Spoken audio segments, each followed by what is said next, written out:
vamos a hablar de hiperparatiroidismo primario. Bien, con nosotros tenemos a la doctora Verónica Zeta, especialista en endocrinología de la UBA, socia activa de SAEM y de ADEMS, y es jefe de la unidad de endocrinología del Hospital Municipal Agudos Leónidas Lucero. Así que, Verónica, muchas gracias por estar con nosotros. Tuyo el auditorio. Bueno, buenas noches. Gracias, Fede, por la invitación. Y bueno, felicitaciones a los organizadores. Bueno, yo voy a hablar de hiperparatiroidismo primario, la descripción de la patología. Después como en la anterior, van a hablar en específico de cada cosa. Vamos a empezar hablando de la definición.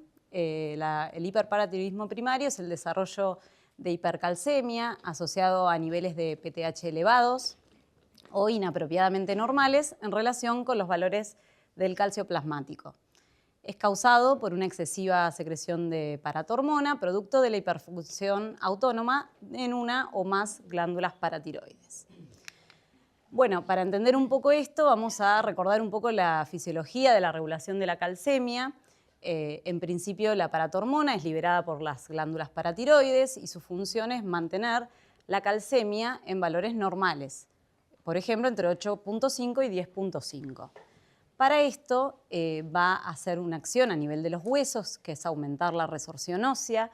Eso va a determinar el aumento de calcio y fósforo en sangre.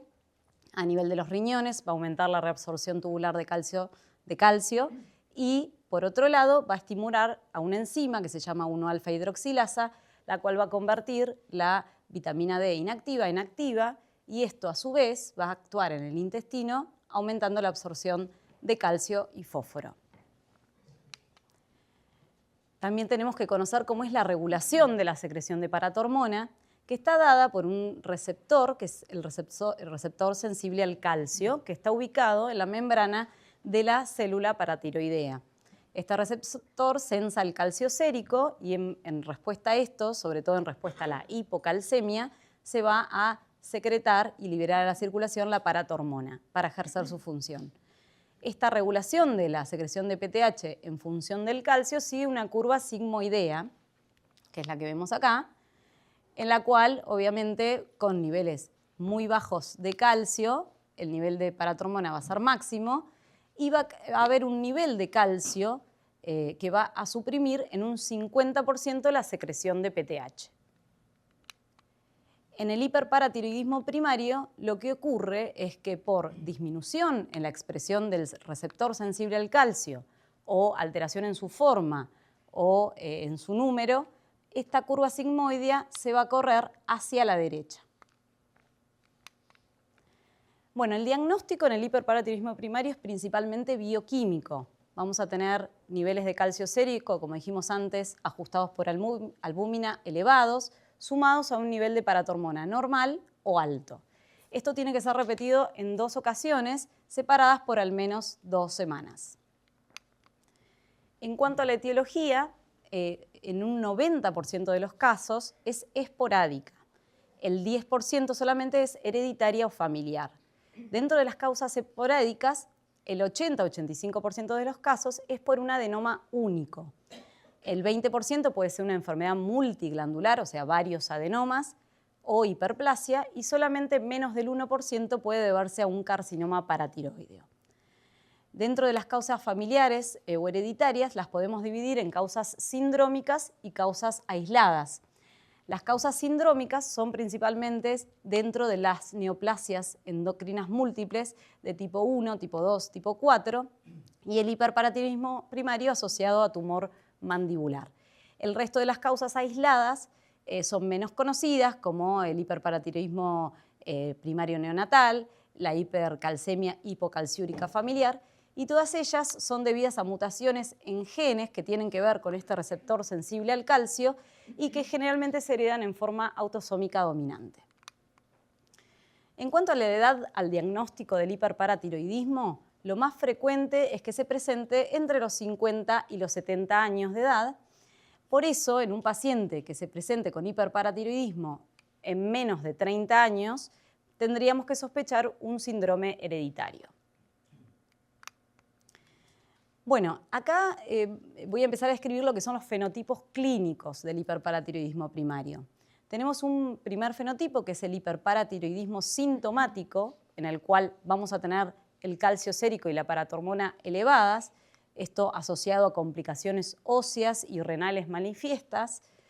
Un hiperpara primario asintomático, en el cual también tenemos el calcio sérico y la PTH elevada, pero en forma más leve, y puede estar o no asociado a afectaciones de los órganos blancos.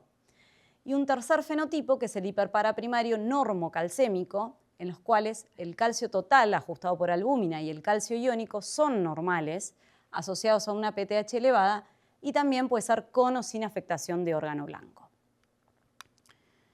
Cuando hablamos de sintomático, hablamos principalmente de compromiso óseo, que puede estar dado por osteopenia, osteoporosis, fracturas, y una entidad menos vista, que es la osteitis fibrosa quística, que es la presencia de tumores pardos, resorción subperióstica de falanges, el cráneo de aspecto en sal y pimienta.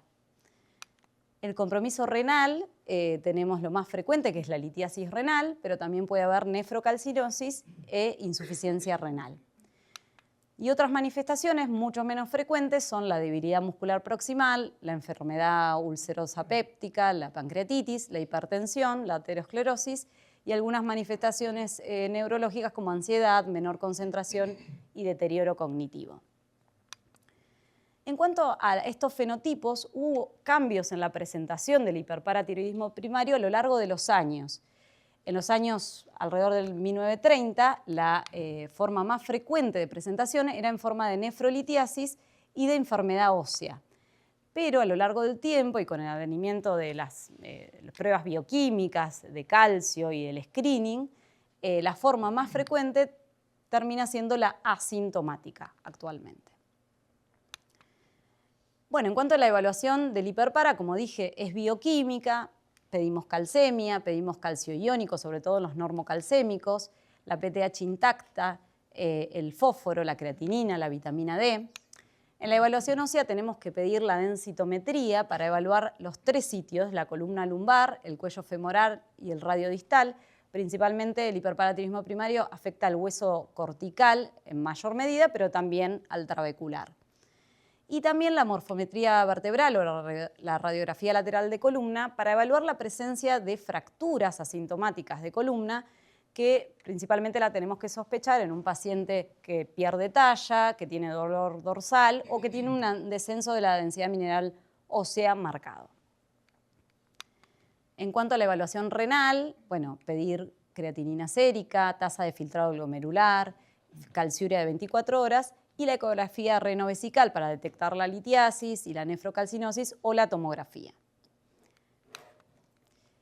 En cuanto al manejo del hiperpara primario según los fenotipos, es bastante claro que el hiperparatiroidismo sintomático, la resolución tiene que ser quirúrgica porque es el único tratamiento curativo de la enfermedad. En el caso del normocalcémico y el asintomático, el manejo podría ser de control clínico y hay varias indicaciones por las cuales también podríamos pasar a la cirugía.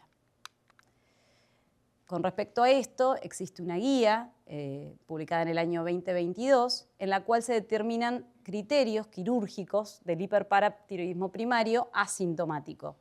Estos criterios, con uno de estos criterios positivos, podríamos indicar la cirugía. Uno de ellos es bioquímico, o sea, tener el calcio sérico 1 miligramo por decilitro por encima del nivel normal. El otro es la edad del paciente. Este es un criterio independiente, o sea, un paciente menor de 50 años podría tener indicación quirúrgica por edad. La afectación ósea, principalmente una densitometría con osteoporosis, o sea, con un T-score menor a menos 2,5, en cualquiera de los tres sitios, o una fractura por fragilidad en columna detectada. Y a nivel renal, el clearance de creatinina menor a 60 mililitros por minuto o hipercalciuria, que en mujeres está determinada como mayor a 250 miligramos por día y en hombres mayor a 300, o la presencia de nefrolitiasis o nefrocalcinosis. En cuanto a estos estudios de localización preoperatoria, quiero aclarar que son estudios justamente preoperatorios, o sea que los pediríamos solamente en pacientes que tengamos decidido mandarlos a cirugía. porque muchas veces los pedimos enseguida y en este caso sería esa la indicación. Con respecto a esto hay un consenso de este año de FACEN en el cual determinaron que el estudio de primera línea de localización preoperatoria es la ecografía cervical sumada al centellograma con tecnesio, 99-sextamivir, y como segunda línea, en el caso de que estos estudios sean negativos o discordantes, pedir el PET-TC con 18-fluorcolina. Otro estudio también que se puede usar para localización preoperatoria es la tomografía computada 4D, en caso de no tener disponible el PET o como estudio complementario. En cuanto al tratamiento médico, ¿qué lugar tiene en esta patología? Bueno, en pacientes que no van a ser sometidos a cirugía por elección, por riesgo, y que tengan síntomas predominantes, como por ejemplo la hipercalcemia, podríamos utilizar calcimiméticos como el Cinacalcet, para el compromiso óseo, principalmente antirresortivos, bifosfonatos vía oral o denosumab, pero aclarar que estos tratamientos nunca van a ser curativos, sino que solamente serían para mejorar los síntomas. Y también las guías hablan de que no hay que restringir el uso de vitamina D en estos pacientes, por más que pensemos que esto pudiera aumentar el calcio, sino que hay que mantener este objetivo de mayor a 30 porque un hiperparatiroidismo secundario a déficit de vitamina D en estos pacientes podría empeorar su cuadro óseo. Y bueno, y en cuanto al seguimiento en los pacientes que no van a ser sometidos a cirugía, el seguimiento sería anual, con calcemia, paratormona y creatinina, anual o bianual con la densitometría de las 3 áreas y calciuria de 24 horas, y la ecografía renovesical cada 2 o 3 años para detectar litiasis o cuando se sospeche litiasis. Y también es importante hacer el tamizaje de fracturas vertebrales cuando exista síntomas que lo justifiquen. Bueno, y por último, hablar un poco de este tercer fenotipo, que es el hiperparatiroidismo normocalcémico, que está definido como niveles de paratormona elevados, pero asociados a calcio sérico y iónico normal. Pero es muy importante que antes de definir este diagnóstico excluyamos las causas secundarias de hiperparatiroidismo, como son la deficiencia de vitamina D, la insuficiencia renal crónica, la hipercalciuria, la mala absorción intestinal de calcio y el uso de fármacos que alteren el metabolismo calcio-fósforo, como por ejemplo el litio y las tiazidas.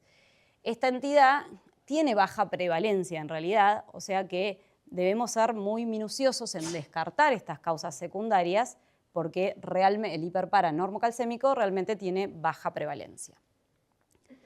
Y en cuanto al manejo de esta entidad, bueno, en estas guías del 2022 no existía suficiente información como para recomendar la cirugía en estos pacientes y en este consenso de este año de la FACEN, lo que determinaron es que la cirugía debe considerarse cuando aparecen las mismas indicaciones que para el hipercalcémico, o sea, el compromiso óseo, renal o la progresión clínica durante el seguimiento.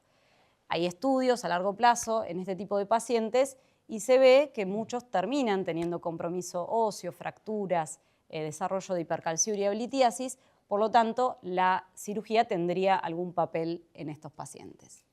Y bueno, y en cuanto al seguimiento, es igual a los que decidimos no operarlos. Bueno, eso es todo. Gracias.